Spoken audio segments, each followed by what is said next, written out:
People are coming into the room now. Let's just give it a minute, maybe. Yeah.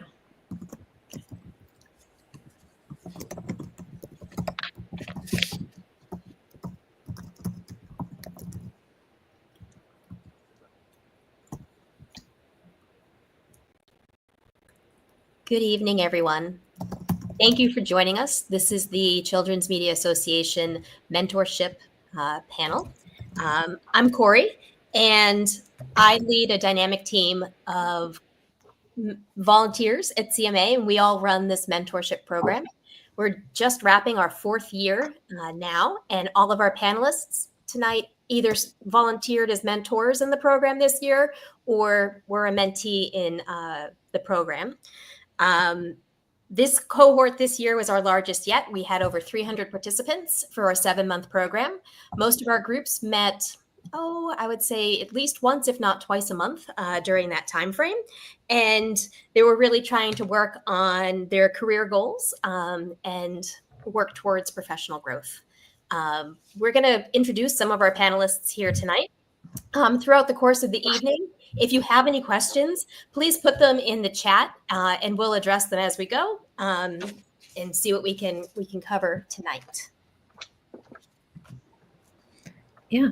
Our first panelist here is Riley Foster. Riley is a recent graduate of NYU's film program with a strong passion for children's media, marketing, development, and production. She has gained valuable experience working with renowned organizations such as Sesame Workshop, Tinkercast, and Jane Starts Productions. Additionally, Riley volunteers as a social media coordinator for CMA, furthering her commitment to the industry. Our next panelist is Flora Troy. Flora is a recent graduate of Harvard's Learning, Design, Innovation, and Technology Master's in Education program. She's passionate about supporting the well-being of children and families through technology, research, and media. And next up is Adam Wade. Adam is the former senior story producer for UNICEF.org and a 20-time Story Slam champion at The Moth. He is the creator of the #1 best-selling Audible original, You Oughta Know Adam Wade, and for the past 15 years, he has taught over 3,500 adult professionals the art of storytelling at Magnet Theater in NYC. And I'm excited to also welcome Brad Birch to our panel. Brad is a Canadian-American comedy writer, showrunner, and content creator who resides in LA. He founded Killer Bee Content to nurture creators and shepherd original IP within the kid space. Brad is building a slate of new properties to be featured across streaming, podcasting, and publishing platforms. Most recently, Brad served as a showrunner and EP of the new animated series Talking Tom Heroes, Suddenly Super. And last but not least, we have Mark Cantone. Mark is an Emmy-nominated kids media executive who has been a trailblazer in the preschool YouTube space for over a decade. As Vice President of Preschool Digital Content at Nickelodeon, he oversees development and production of all new animated series on YouTube. Previously, he led short-form creative at Sprout, now Universal Kids, where he helped reinvent the network's YouTube presence with platform-first formats and music videos. He has also created and written shows for Nick at Night, Baby First TV, Tinkercast, and Peanut, earning awards from Promax, Kidscreen, Synopsis D, The Webbies, Shorties, and Parents' Choice along the way. You know, it's almost like I wrote that. You're an excellent writer. I should have read it out loud because it's very long, and so I apologize for not editing that down to everybody here. Welcome, everyone, and thank you so much for joining us. Let's dive right in. So, participating in the program this year, everyone here is a member of CMA, and that's really what brings us together. So I'm wondering, what prompted everyone to join CMA? And I'm going to give our panelists a second to think about that, and I'm going to ask Mark if you can answer that question first. 2 words: Livia Beasley.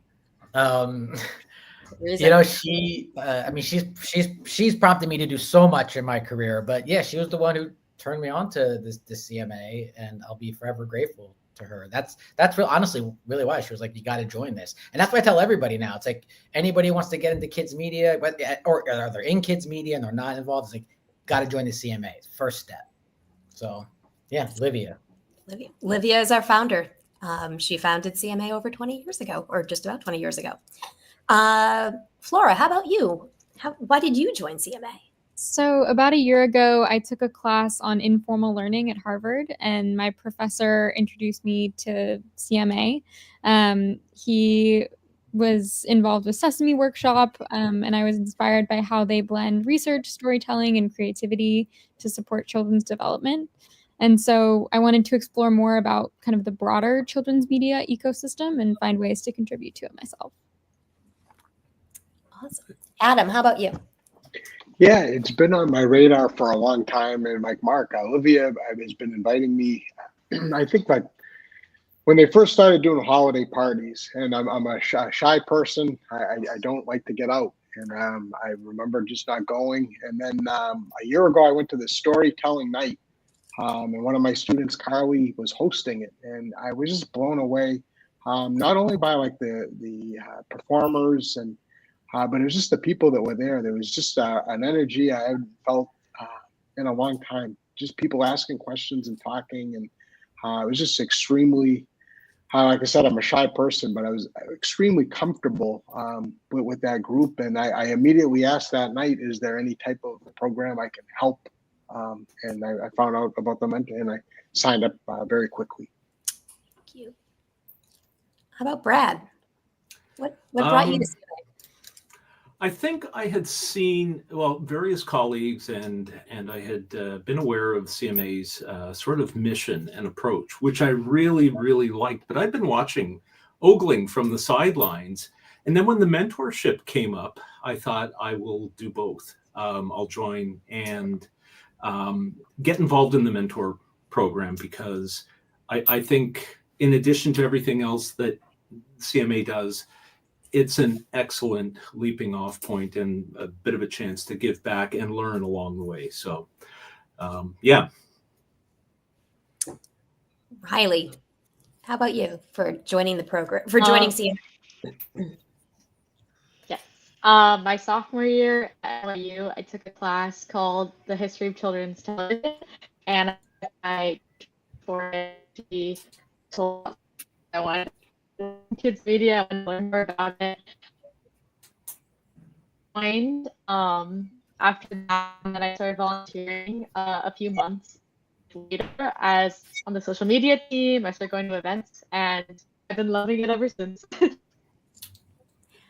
Thinking about the mentorship program this year, Flora, right? As we started just chatting before the panel tonight, you mentioned that you joined the mentorship program right after joining the organization. Can you talk a little bit about what really interested you in the mentorship program? Yeah, it was really perfect timing for me. It offered me the chance to kind of regularly reflect on where I was in my job and career search. My mentor helped me revamp my portfolio, reviewed my resume, gave me advice on connecting with others in the industry. I also learned about pathways in children's media, from research and UX design to content creation, which really expanded my understanding of the industry and helped me refine my career goals. Awesome. Mark, how about you? What drove you to volunteer as one of our mentors this year? Why did I join the mentorship program this year? Sorry, the audio's cutting out. Is my audio cutting out? Can you hear me okay? You're good. Okay. What's that? Okay, it's all choppy for me, but okay, I'm gonna keep going. I mean, I think this is my third year in a row doing it, and this is going to dovetail into a later question that Corey's going to ask, but I love to do it because it really inspires me, seeing people who are excited about doing their own projects or getting into the industry. It's like, that reminds me of like to get off my butt, start working on my stuff, and like, not just sit back, but like keep chasing after the goals and dreams that I have, because I still want to do tons of things as well. So it's like when I see other people, younger people, or people getting into the industry fresh to it, it makes me excited. So that's why I do it. I mean, it's it's fun and it's inspiring to me every time we meet. Flipping the question a little bit, and Adam, I'm going to look to you for this. Highlighting the importance of mentorship, can you think back to a time when a mentor impacted your career? Yeah, I was an NBC page at the dawn of the new millennium, and there was a gentleman named John Apparino that was assigned as my page mentor, and he was 3 weeks older than me, so it was kind of like tough. I mean, how much knowledge is this person going to have? He ended up becoming a lifelong friend. He just helped me a lot. When I moved to New York, I'm originally from New Hampshire, and I'd been here 2 years, but I was still very naive when it came to working in any type of like television or production. And I asked a lot of questions, and he never made, and I probably repeated the questions a lot at the same time, and he never put me down. And I just remember that his patience to this day.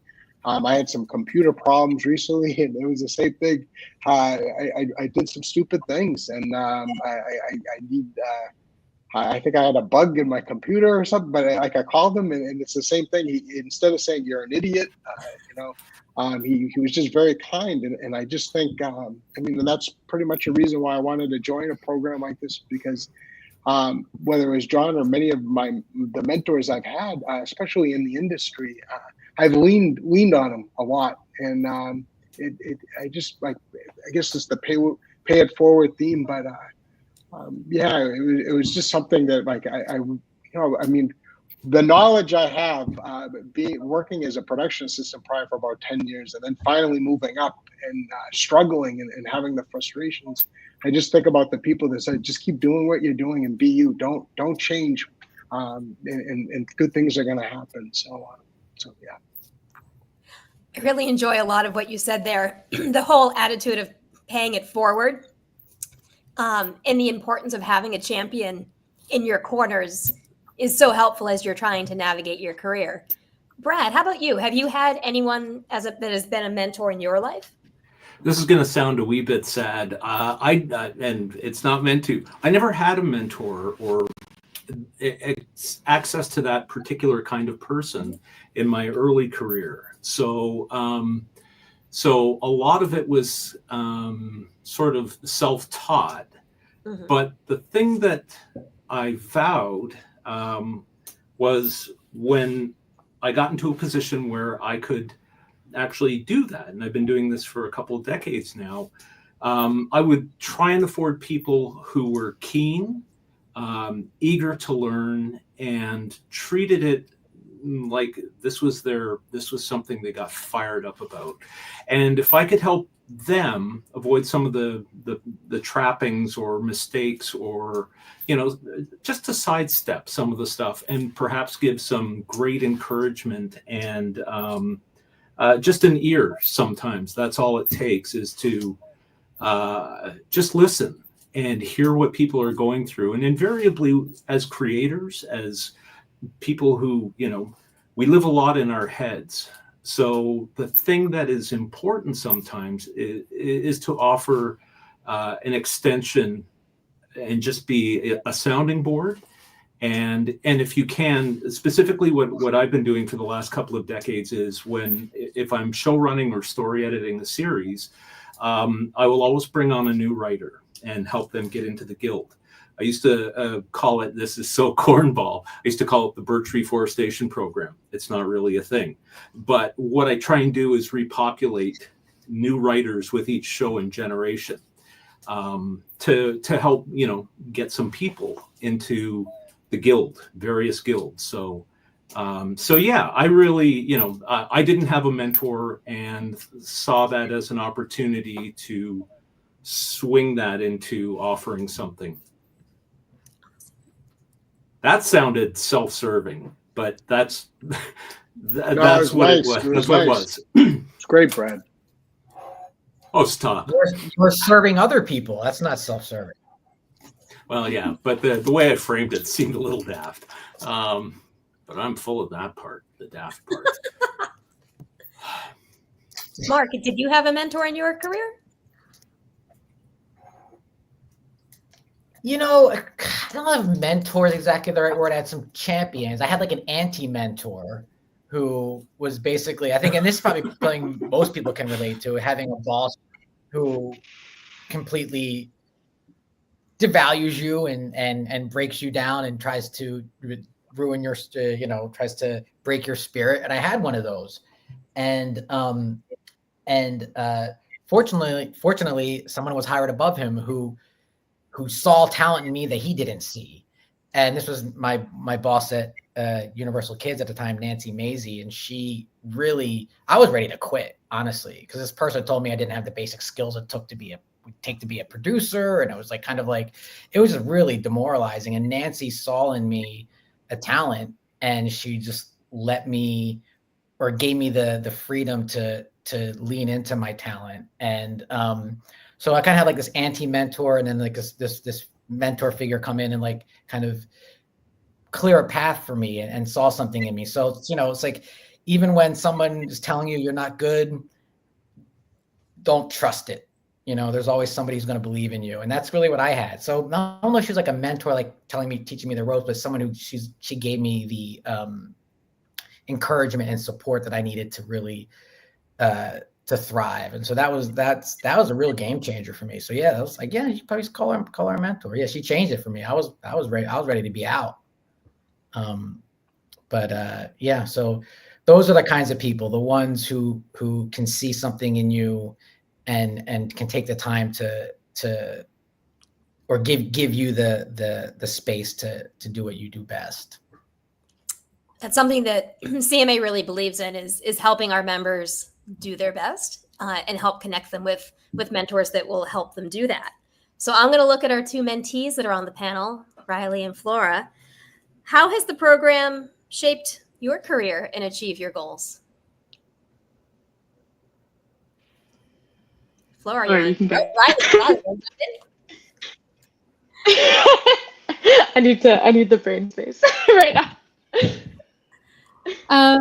I feel like I was kind of saying a little bit before, it's really given me the chance to think about where I am in my career, and has guided me through the last 8 months of that process. So when I graduated Harvard, it was a lot of stress and a lot of uncertainty. And Kathy, who's my mentor, she really was supportive in that process and thinking through, okay, who are the right people to talk to you? How do you go about that?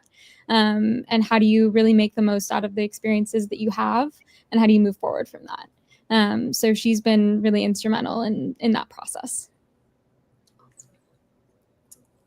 Riley, how about your experience with the program? My experience, I feel like mine was kind of the same, because I wanted to join the mentorship program because I was also about to graduate, and I was like, oh my gosh, I'm going to be faced with this really uncertain time of just trying to find a job, and also specifically looking in the kids media industry. And I also wanted to learn more about marketing in kids media, and how I could use my film degree in other ways, other storytelling ways. And so I feel like having a mentor kind of guide me through all of the different possibilities I can do in kids media, and also with the degree I have, was really helpful. And also connecting me with new people to learn about their experience and just build my network was also really awesome. And just having someone who can advocate for you and just wants the best for you, and is also there to help you through the tough times, and just understanding I don't know, dealing with job rejections, and how do you deal with that, and then how do you reach out to new people, and just the basics of those kind of things. Is just nice to have someone you can turn to who's in the same professional field as you. And it's there's a no judgment zone. You don't have to worry much about I don't know, oh, what are they gonna think about this, because it's not you're directly working with them. It's just someone who wants to the best for you at where you are right now, and how to grow from there. That's excellent. And you bring up such a good point, because networking remains, no matter where you are in your career, networking and helping connect people with others is something that is constant. Yeah. So yeah, for sure. Thinking about the mentorship program as we really build it for CMA, we think of it as a two-way street, and our mentors should get something out of it just as much as the mentees that they help. So looking to the mentors we have on the panel, how has the past year really influenced your work and your career? Like, have you learned something from your mentee and the experiences you've had? Go ahead, Adam. Yeah, I got to work with Kaz Long, and just as far as her energy, I think like every time I got off a call with her, right, because we Zoomed, she was in Philly, I would just be energized. It was just like the energy that she had was very contagious, and I've been working on a couple projects that are on like the back burner, and I took them out and I just started working on them, and it was part, I was trying to help her as much as I could with advice but I think a lot of it was just her energy. Is like, yeah, like wait a minute here. I mean, I remember the time when I was excited about things, so it really, yeah, it meant a lot. Like I mean it, like each time. I mean, it was just.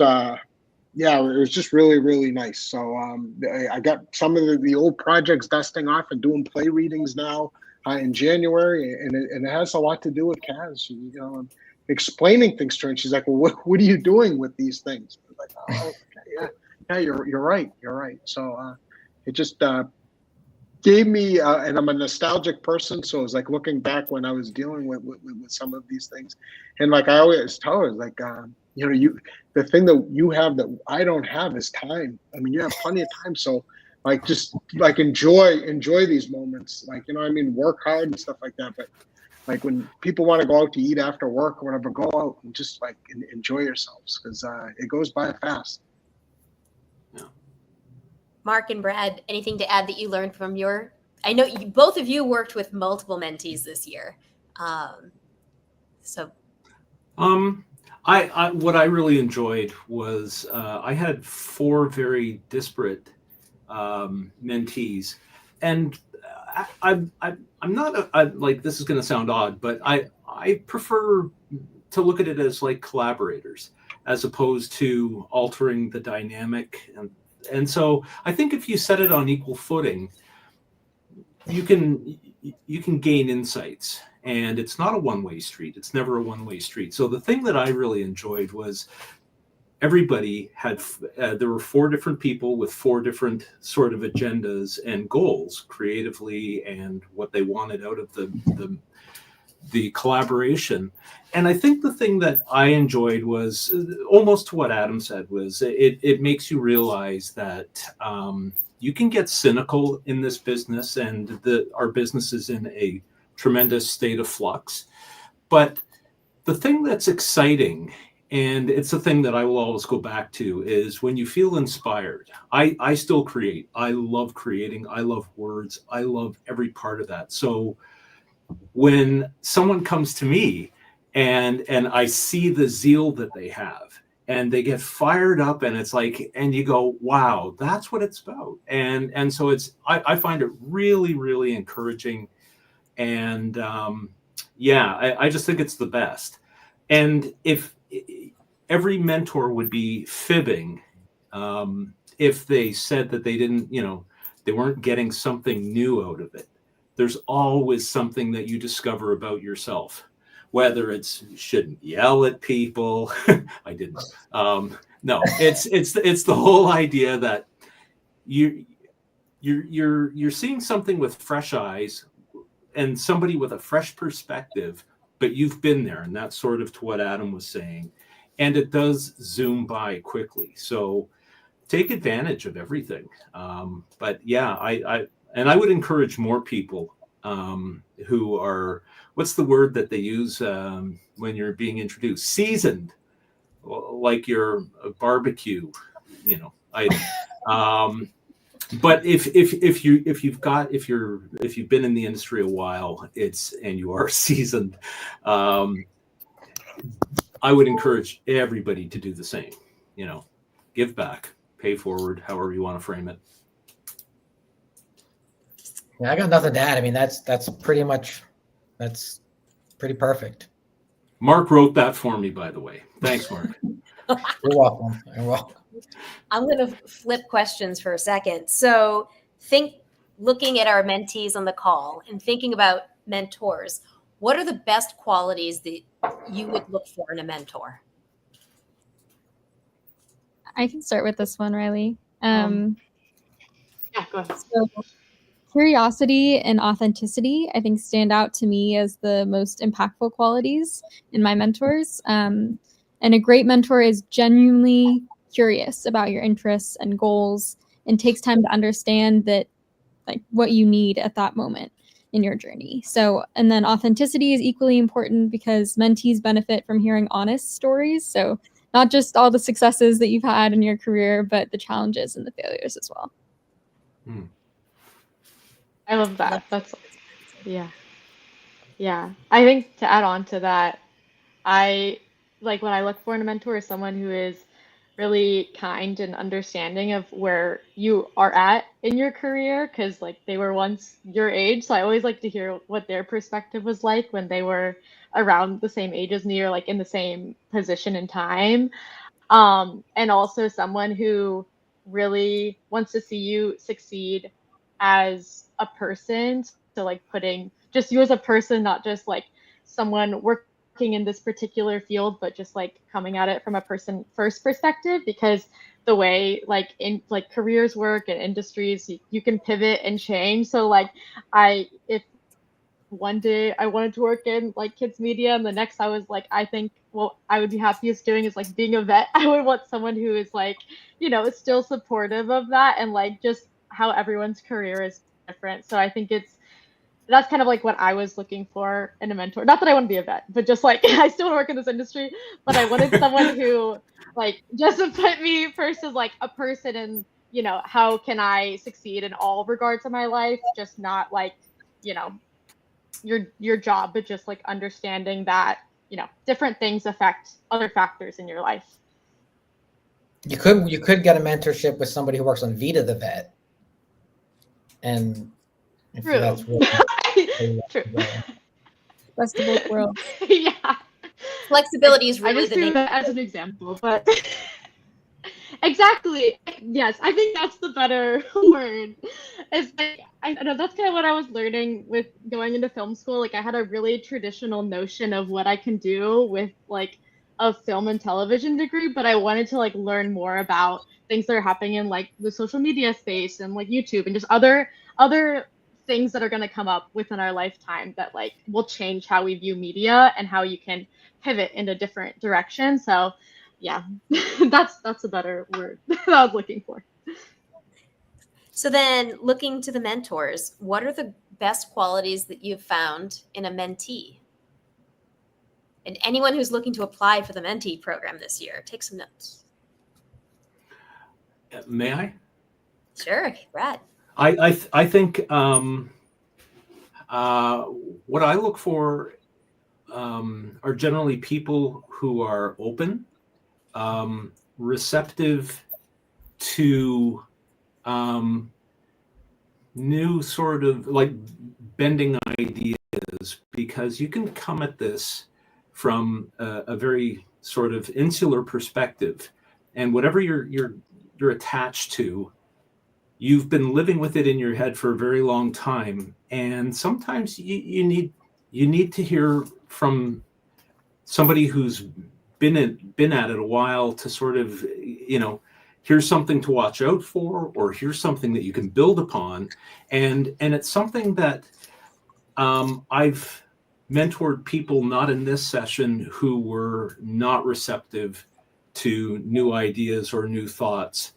And that can bury you pretty quickly. We work in an industry that is highly collaborative and highly adaptive. If you're somebody who has an IP or a specific notion, or you want to be something, there are things that you have to do. Sometimes you can't be rigid, because it is a collaborative, and you are going to depend on people to help you be whatever you're going to be. So for me, it's gosh, be pleasant and be affable. Those are, and everybody that I've met so far, across the board, yeah, they've been fantastic. That's a great, being the pleasant. I mean, listen, being affable is, not every, it's not everyone has, my natural charm. But it is, that's good advice for just working in this industry in general, because I always say I'd rather hire someone who's good and fun to be around than a genius who's a jerk, like any day of the week. And so it's like, for me, it's like when I'm looking to hire people, it's like, yes, you got to be good, of course, but you also got to be fun and like, and not like, wacky and wild, but just someone who's like nice to have around, because you're in the weeds with people all the time. And so you want to be in the weeds with someone you can laugh with, or you can joke around with. I'm not saying you have to be a comedian, or you have to be, I know some people are shy, and there's a lot of shy people on my team, but they're still fun to be around. So it's not like, I'm not saying you have to be a clown, but it is very important in this industry to be nice. And the thing is, one of the things I love most about the kids industry is that everybody in it is, the majority of people are just really nice, wonderful people, and very supportive and encouraging. And this CMA exemplifies that. One other thing I'd say for going into the mentorship program is try to, the best you can, have a clear idea of what you want. Not necessarily what you want to do with your career, but something that you want out of the mentorship program itself.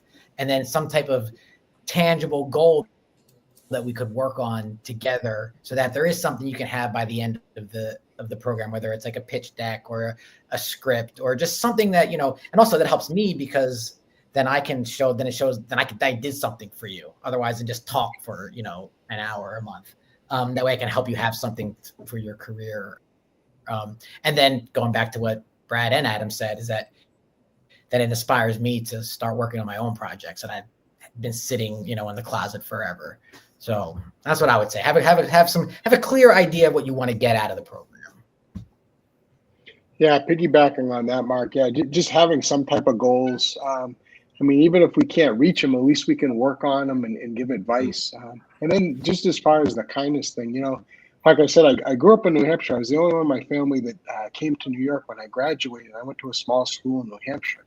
My biggest fear was when I moved here, it wasn't like the big city. It was just like I wasn't going to meet nice people. And, my family just scared the crap out of me, because it was like the French Connection and Death Wish, and I was like this naive, like straw in my mouth, like, oh, my Adam's going to New York, So I was just fearful. And then, it took 2 years. I was waiting tables in Times Square to try to get into the NBC Page program. And when I got in, and since, of course, I've met jerks, but it's like 98% of the people I met have just been incredibly kind, And what Mark said about being around people, you're getting coffee for people at NBC Sports on a Saturday morning, and you're with a bunch of sound guys in a room just having coffee, watching cartoons.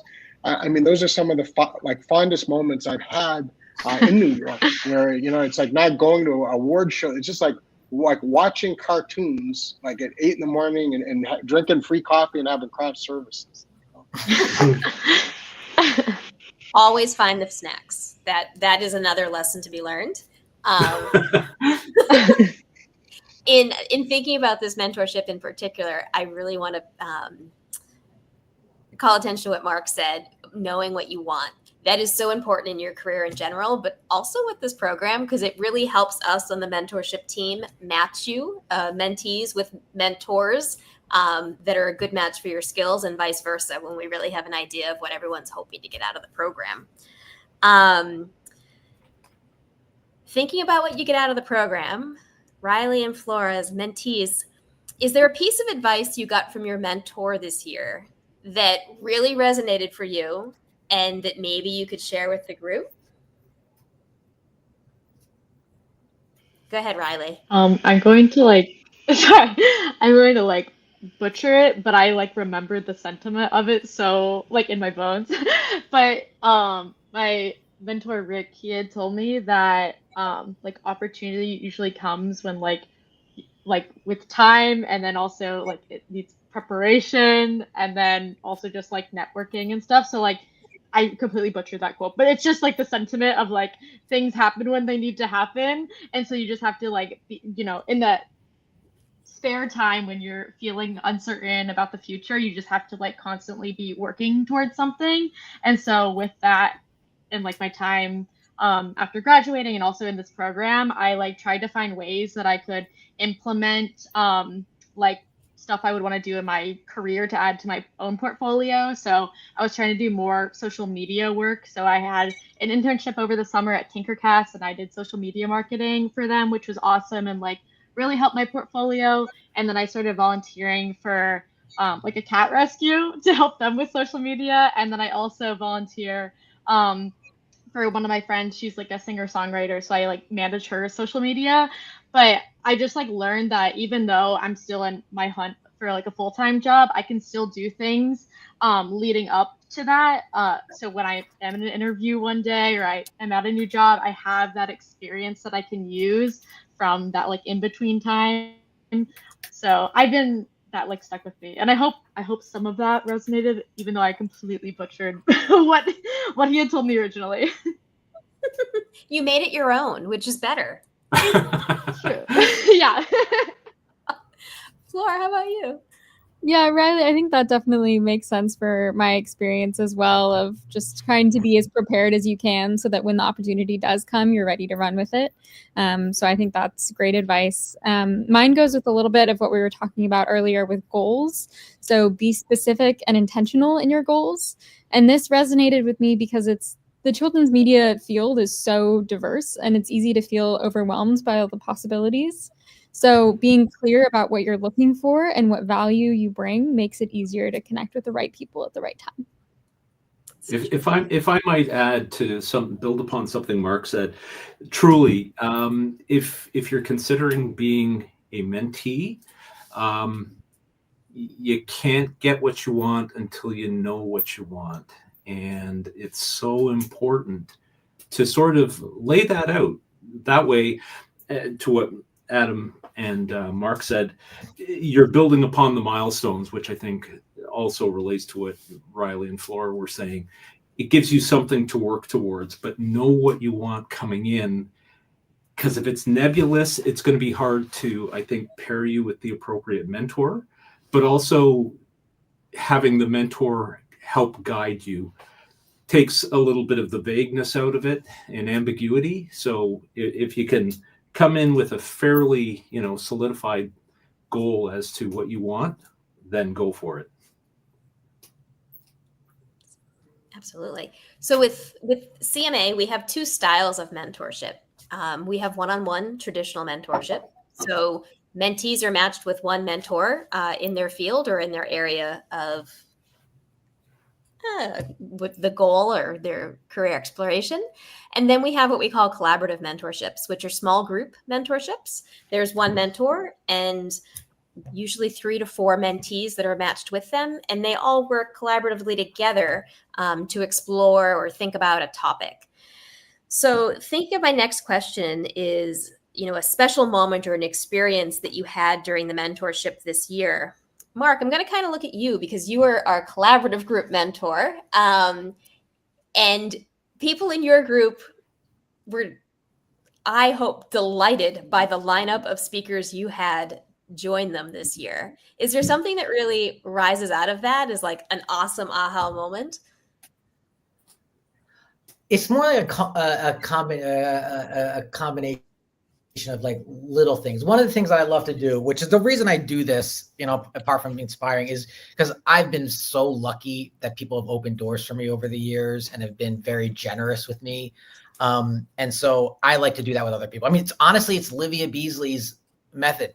She selflessly introduces people to other people because this industry is all about friends, essentially. The more friends you have, the more work you're going to get. I hire friends, friends hire me, coworkers, colleagues, whatever, but we're still friends. And so for me, introducing people to other people is my favorite thing to do, because then you're expanding that person's network, that world. And so Maddie, I was able to hook her up with some people over at Fable Vision. Was really cool. Halcyon Person came and spoke, and she talked to another one of the mentees in the group. what else was there? Hannah, who's actually Hannah Scholes is actually a volunteer at the CMA. She applied for a job at Paramount, and I did my darndest to get it. It didn't work. So, but so anytime I can like introduce people to other people, introduce mentees specifically, or just anybody really, and just help expand their network and their world, because they're planting seeds for now, because, the introduction to Gary at Fablevision might just be a friendly chat right now, but a year, 2, 3 years down the line, that could turn into a job. And if not, it's still a great person to know, and because he's great, Gary's a great guy. So for me, it was just like being able to introduce, like, have some tangible introductions for some of the mentees to friends that I know in the industry. So it was like a bunch of those little things throughout the course of it. Does anyone else on the panel have any moments they'd like to share? Where, go ahead, Adam. Am I supposed to raise my hand every time I speak? Go for it. We can all raise hands whenever we want. Okay. There's a thing I do. It's as a storyteller, I'm always generating ideas, and a thing I do is I have like a shoebox. If I'm kind of in a rut, I'll get like a shoebox, and I'll take the shoes out for a couple of weeks. And then if I just get ideas, just any type of idea, whether it's a story, whether it's an anecdote, whether it's just like a scene or a memory, I'll like jot it down on paper and I'll put it in there. And I like that. And then after a couple of weeks, you have like a big box of ideas. And many of them, I have to admit, as far as stories of my own or just ideas to develop things, it's become a treasure trove for me. And I was telling Kaz, my mentor, about this, and I said, just try it for a couple of months, and when we have our one-on-ones, I want, show me, I want to see how much like notes are in the box. And the next time we met, she had got a shoebox and she like decorated it, and it was like, I don't know if she's still like it was just amazing. And then she opened it up and she had a bunch, and then like our last session we had, I mean, she opened it up and it was like almost full. So I just think, it was something that we shared together, and it was really fun. And I was just really like overjoyed when like, number one, when I saw the box, then she designed it, and then number two, when it was full of her precious ideas. So. Treasure. Any other moments from this year? I can share one moment. It's actually not with my mentor.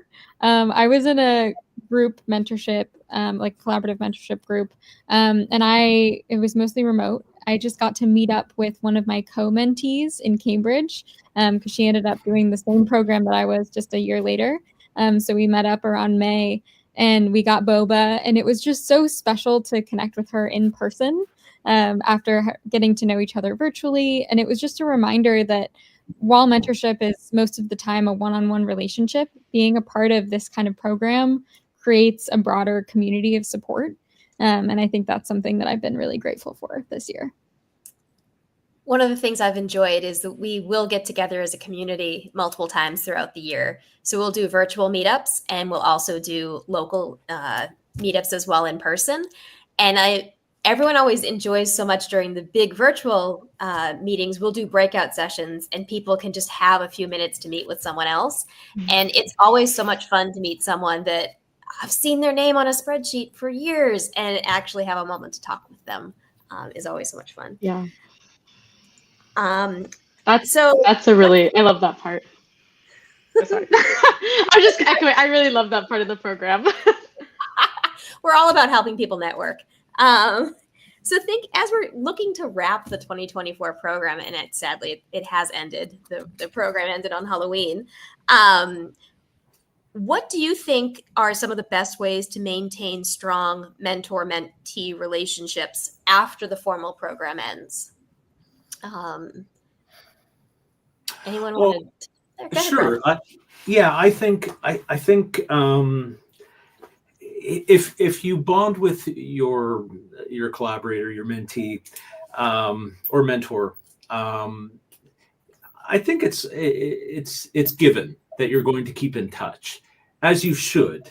because it's something from an experiential standpoint that you go, this was so much fun, and you get to, beyond sort of the expiry date of the mentorship, you get to see what happens. And as I said a little bit earlier, I've been doing this for a couple of decades, and I've kept in touch with, writers that I put to work on shows 25 years ago, and I see that they're show running, and the caveat is, at the time, I'm going to give you a shot, but when you are in a position, you do the very same. And so that's what it's about. So I think what ends up happening is there's a mutual interest in the growth and the career paths. So you bond fairly quickly, and I think it's a given that you're going to stay in touch, unless it's a miserable experience, or which I cannot see ever happening. But it's that's the great part, is everybody probably stays in touch. You may not be able to give the same amount of time on a monthly basis, but most certainly you are open to shoot me a note if you need help, if there's anything I can assist with. And to Mark's point, can I introduce you to somebody that would be able to perhaps benefit you down the road? And the other thing is, Mark echoed this a little while ago, it's the idea that networking, building relationships, it may not be immediate, but if it's not in the first year, play the long game. And don't a lot of creative people, we're introverts, and I fit into that, but now in this sort of setting, I'm fine. But it's one of those things that once this is over, I'll need some time to recharge. Some of us aren't great at networking. We dread it. We feel that it's sort of, we're selling ourselves out or schmoozing, whatever you want to call it. And I think it's perhaps the wrong, it's a little bit wrong-headed, because what ends up happening is the more you do it, the easier it becomes. And the more, like, I'm thrilled to know everybody in this room that I know. And that will have an exponential effect. We all know each other. And now we can say, oh, you should talk to Adam or Mark or Riley or Flora or Corey. And you're in a position to expand your network. So you may see it as, an evil, but it's not.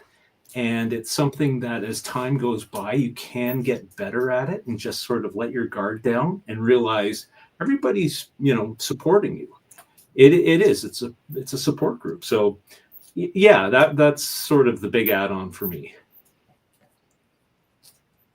And it is a long game. I got this job at Nickelodeon. I mean, not just a web, but the woman who hired me, I did an informational with her in 2015.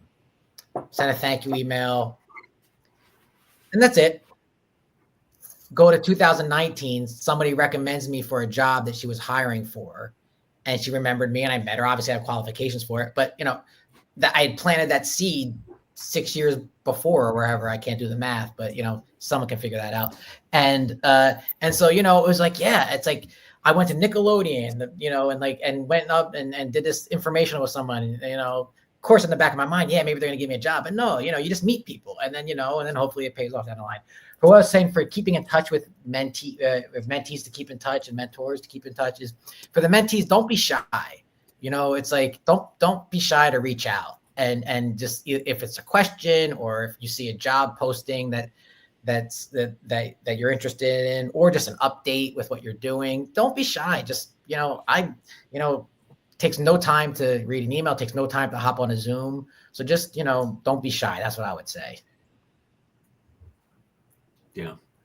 Yeah, and just to piggyback on both of those, which were great. So there's not much I can add, but I mean, the fact that you can just Zoom right away, or it's just because Kaz is in Philly, just to be able to hop right on, and if need be, it's technology at this day and age. It really, really helps, because sometimes just writing an email can be kind of flat, and when you can just kind of see someone and converse for 5, even if it's 3 to 5 minutes, I think both of the mentor and the mentee can really get a lot out of it.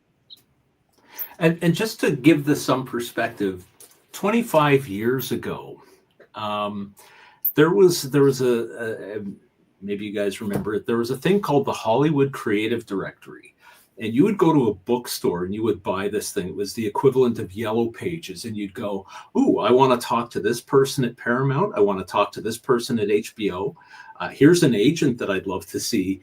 And then you would have to either fax or phone the office, and it's like accessibility has changed, and it's changed dramatically post-COVID. So to mirror, what everybody's saying is take advantage of it. It's like a Zoom call is nothing, an email is nothing. Don't be afraid. We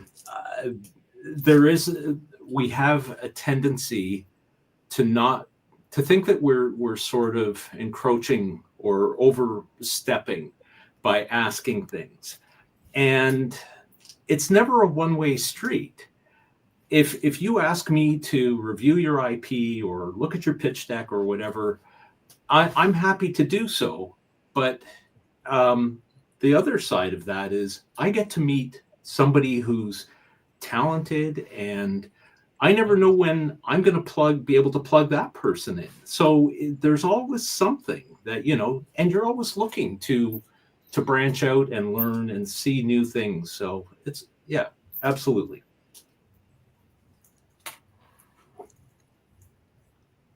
So Riley and Flores, two people who have applied into the program and been accepted as mentees, what advice would you give someone that was considering applying? I think the main thing is what we've already talked mostly about, which is having a specific goal in mind. That's more than, I know one of my goals of many was to try to figure out my job trajectory, because I was like, that's what I have to focus on right now. But that's not really like a fun or actionable goal with your mentor. Like they can't just get you a job, most of the time at least.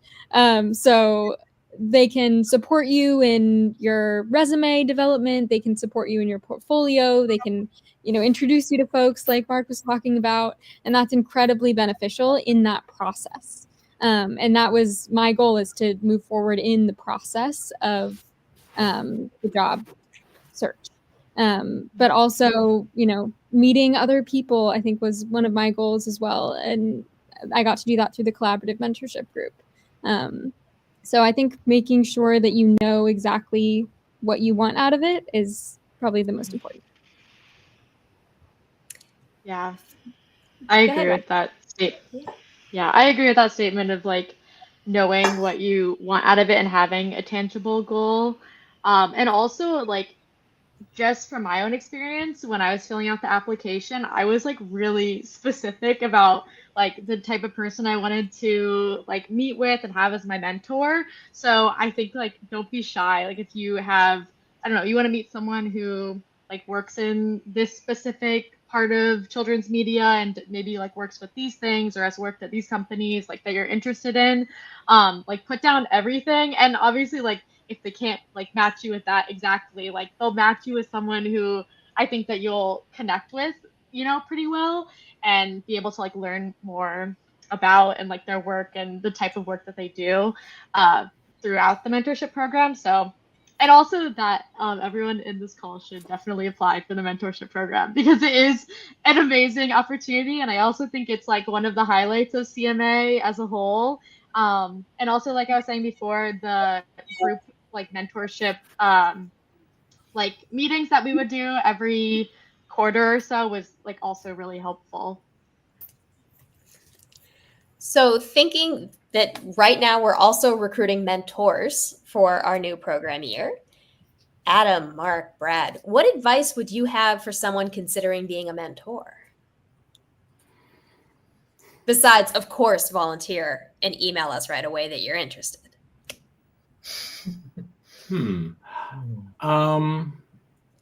Well, I think there are a lot of people underemployed at the moment.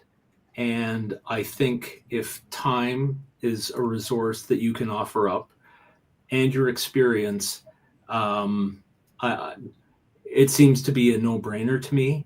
It's an opportunity to expand your tendrils, but also influence somebody else.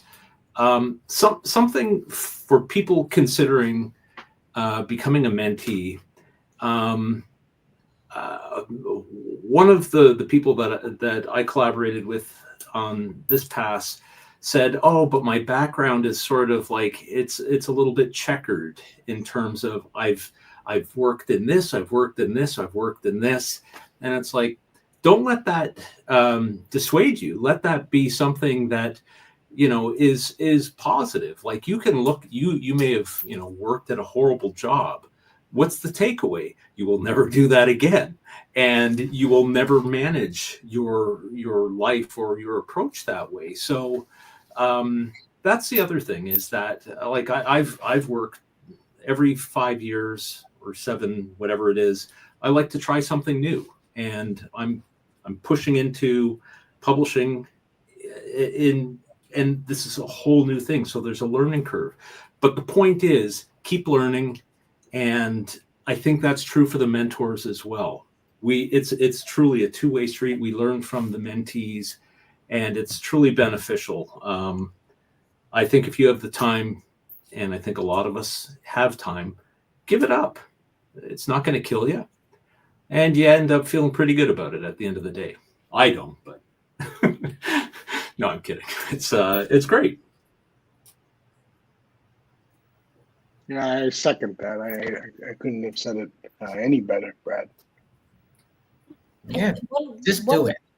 Just do it. One of the questions we get the most from potential mentors is they feel like they may or may not have enough experience to be a mentor. And I really believe that every room you walk into, digital and physical, you are the learner and you are a teacher. And you have experience, and there is someone who wants to learn from you. So I do encourage everyone to apply. That's a great way to frame it. Everybody is, learning and teaching. That's how it is. It's what you pull away from it, right? And being open to both. Absolutely. Now, as this panel comes to a close, are there any parting words? Apply. No. Yeah. Yeah, just what Mark said. Just do it for both the mentors and the mentees, and you won't regret it. It's been a wonderful, wonderful year, or mentor time period. So like Corey said, but it's just been a very.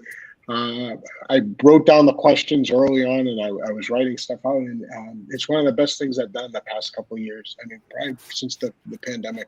I mean, that I'm proud of, and that not that I go to cocktail parties, but if I did go to cocktail parties, this is something I would mention. What are you up to? This is what I would say. That's Adam Wade quote. I love that. Thank you, Adam. Well, thank you so much, everyone, for joining us tonight. And I also really want to thank Danielle for helping to coordinate and organize tonight's event. It has been so much fun to sit down and talk about the mentorship program with everyone here. I'm going to put the email sign-up form in chat one more time, but please sign up for our email list so that we can let you know when applications open. We are recruiting mentors right now. We will open the mentee applications on February 10th, 2025, and they'll be open briefly, so stay tuned to your email on that. And then we announce matches right around March 1st. So more to come. Thank you so much, everyone, for coming. Thank you, everybody. Thank you for hosting this Thank and you. having us. Yeah, this is amazing. Thank you. Bye. Bye.